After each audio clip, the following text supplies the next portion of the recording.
মিতালী শৰ্মা বৰঠাকুৰৰ কবিতা ৰৈ যোৱা কথাবোৰ। ভাবিছোঁ মই এটা কবিতা লিখিম মই এটা কবিতা।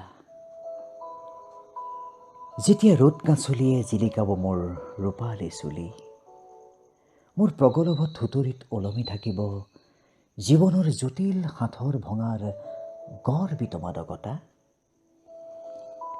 তেতিয়াই লিখিম এটা সুখৰ কবিতা।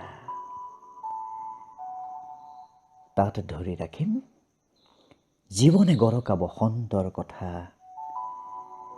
ৰাখিম ধৰি আবাহন বিসৰ্জনৰ বিস্তৰ বেহিচাপি কথাৰ বকলা, অসন্তোষীয়া উকমুকনি এটাই অবিৰাম জোকাৰি থকাৰ কথা,